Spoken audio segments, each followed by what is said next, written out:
why can't other teams replicate that? I think we do. Well, more other teams. I just think it's a style of play. Ball movement is hard to guard.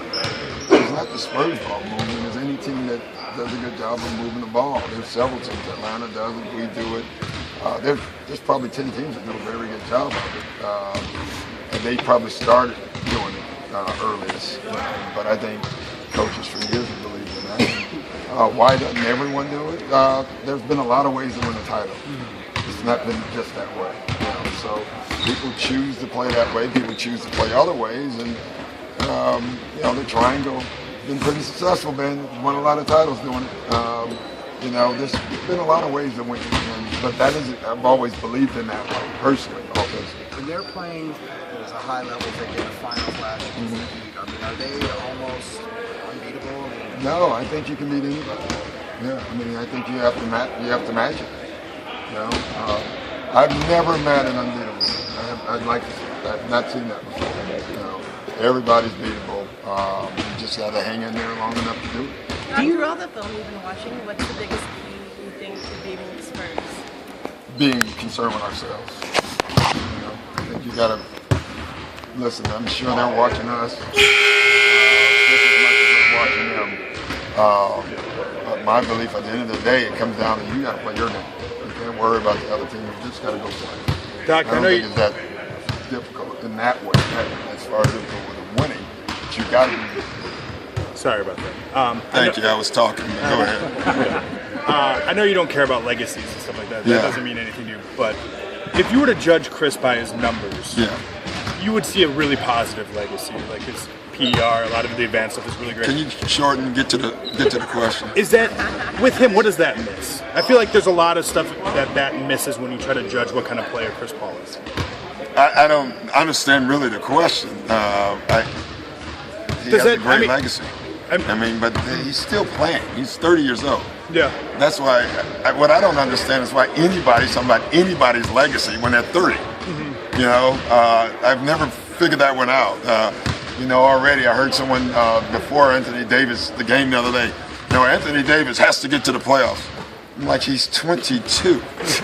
Can we allow him to finish his career, and then let's talk about his legacy? Because legacies happen after you're talking about after everything's done. You can't worry about in the middle of it what you have to do to make a better legacy. It's a silly talk to me. My legacy will be poorly worded questions. Yes. Probably. Or at least today. A better way of putting it, I guess, would be things like feel, things like Chris knowing how to pass to the right guy. Yeah, those that things seems you like just that's can't. the stuff that he's special at. Yeah, but you can't. There's no way to. I think you all have to judge it with your own eyes. You see it. You just said it. Otherwise, you've seen it. Otherwise, you wouldn't have asked it. So I think then write about it. That's what makes him different, right? Yeah, it's that stuff. Yeah, it makes him different, and there's others too. Rondo, right? Rondo, and there's probably others I'm just not thinking. But it's usually what makes the great players in general, even if they're not a point guard, they see the game better. I have a gym full of talented players, but the special ones stand out, and it's usually not the athleticism. Everybody's an athlete in the NBA. It's all the other intangibles that what makes them great. Their mental toughness, their basketball IQ, their work habits. Which I think gets overlooked by all of them. It's no coincidence that when you walk in the gym, you look over there every day, and there's Blake. And it's just what I'm always amazed at personally is why the whole team doesn't do that. I always laugh at JJ. One day I should do it. I think JJ takes more shots than anybody on our team per day. And so if your best shooter is doing that, it would just make sense that the guys who are under him would say, well, I think I need to take more shots than him to be a better shooter or as good. But I think it's their endurance and their ability to focus to be able to do that too. So it's all of it. You don't care about perceptions, but do you talk about the fact that no one outside this team is picking us? Do you bring that up to a team that's had as No, I think they know it. Okay. And it doesn't matter at the end of the day. But you can use it, I'll use it probably once, you know. But before the series, maybe? Or? Yeah, I mean, who knows? Hey, no one thinks you're going to win, you know. But you know, at the end of the day, you just gotta be ready to play. All that other stuff that sounds great, and it is. It's nice if you can use it. It's always nice when an opposing player says something that get you guys proud for it. But all that lasts for about 30 seconds, and then you got to finish. You got to play the game. Yeah. The Spurs roster has stayed pretty similar for years and years. That's the secret. Years, right. Because of that, you look more when you're looking back at them at old playoffs appearances. If you look more at the season this year, I mean, when you're studying. No, I just look at us and them. You know, you look at other teams that played them well, but you know, even when you do that, if that other team that played them well doesn't do what you do, then you throw that out. You know, so but you just study them. You know, this year. You can go back as far as you want. Every year they do different stuff. It's not like they play exactly the same every year. But you just study it. You and Steve Ballmer talk a lot. What do you guys? Because he'd like to chat with you. Do you talk about the team? Do you? I mean, we talk about Microsoft products versus Apple, and he always wins the argument. Sure. You know, no, we talk about a lot. Steve's been great. You know, and it's funny. Like he's probably one of I don't want to say the smartest because I'm offending probably all of you guys, but he's one of the smartest guys that I've ever met. And I've always found it interesting that he asks a lot of questions, you know, and maybe that's why he is smart because he asks a lot of questions. But for me, it's always nice because I want to get into non-basketball stuff, and he wants to get into basketball stuff. So it's just interesting. The challenges that you guys went through last year off the court during the playoffs, are any of those lessons that you learned and how you guys got through that applied? You know, I would think yes, but I don't know what they are. You know, I don't know. I mean, I just think life lessons that you have prepare you for whatever the next episode in your life is, and it didn't have to be that. Just the playoffs in general would have taught us a lot for this year, you know, and you put that in. I don't know how you use it, you know, but everything, life is knowledge, and every day you learn something. Some of it is good learning, some of it is bad learning, but the bad learning is just as important as the good learning, and you try to put it in your life, you know, the way you work your life.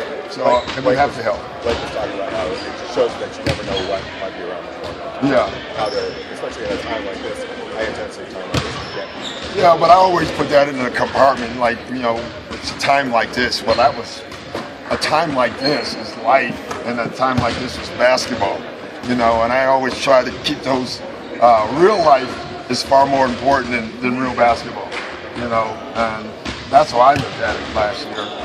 You know, that could be wrong, but that's how I looked at it. Doc, you've been to the playoffs a lot. It's the first time you've been with your son. How special is that? You know, the first time someone's asked, and I've actually thought about it. So I think it'll be special. I'm so more focused on just the winning, and I don't think I even thought about that. So I guess that's not special, but maybe a year or 2 or 4 years later it'll be special. But right now, I can tell you, I haven't even given it. I don't think I've even thought of that. Did they test team defense more than anybody else in the league? Oh yeah, I think so. Well, you know, Cleveland too, and they do it differently. Like Cleveland, since the All-Star break, they've had the best offense in the league statistically, one of the best, and they play completely different. There's a lot of ISO, and you know where the ball's at. The problem is the ball's in the front, and it makes it harder. But they test both teams. Great job because of their ball movement, you know, and their unselfishness. They don't, you know who their key offensive guys are, but they make it very difficult to key on those key offensive guys because they're willing to pass. And, you know, I believe in that personally. But, you know, so obviously some teams don't, but I'm a big believer in that. How much has Leonard helped sustain their big three these last couple of years? Huge. You know, I think the genius of Pop and RC is, again, you know, they don't change much, but they keep adding that one guy every 5 or 6 years that adds to the big three. You know, it started out with David Robinson, Tim Duncan, and who was the third? I don't even know. Sean Elliott, I guess, originally, and then, you know, Ginobili, and then 4 or 5 years later, Parker, you know, and so they've had a very good string of that. I keep going back to, even with us all year, changes we should make and do all this. You stay the same. You try to stay as solid as you can, and you slowly build, and hopefully you get lucky with one of those guys. And that extends CP, Blake, and DJ on. And I think we're pretty much in the same thing. What responsibility are you putting on the assistants on your coaching staff to help you prepare for this series? Pardon me? What are you putting on your assistants as far as responsibilities to everything. prepare for I'm this just going series? Just go relax. They're doing all the work. Are you kidding me? No, each guy has his own thing, and they all know their roles. I'm not going to go into the roles, but each coach has a job for the playoffs, and they've been very good. Doc, DJ is having a career year, AJ Red. Yeah. How big of a difference can he make in this series? Well, anybody who can make shots makes a difference. And anybody who can move and use clock, meaning ball clock, what we count as time of possession with the ball in your hand, is huge. And so JJ Redick is big, as Andy Green is for them, because both of them score probably with having the ball the least amount. When they have the ball, they're either shooting or they're passing it back. And when you have guys like that, and they're making shots, it's huge. Yes? What makes you and Popovich obviously you guys become better friends? Well, first of all, we've been around a long time. Secondly, I started, I didn't start, but in San Antonio, so I guess that's it. I've had a relationship with him. I've seen him do his work up front. His first year, I was actually doing TV. I played for them. He was a GM. So I would say that's probably it. Does he let you taste the Rockingham? Yeah, it's good. It's good. Yeah, it's really good. He's really good. All his wines, not only that one, but the ones he brings when you go to restaurants, are all good. Well, of course I've seen it, but I haven't really looked at it, to be honest. I don't know yet. I mean, honestly, someone told me today, and I couldn't even tell you how it looked. I don't mind change. No, I think change is good, right? Not this kind of change. Yeah. You know what I'm going to change? No more media for the next week. Thank you, guys. That would make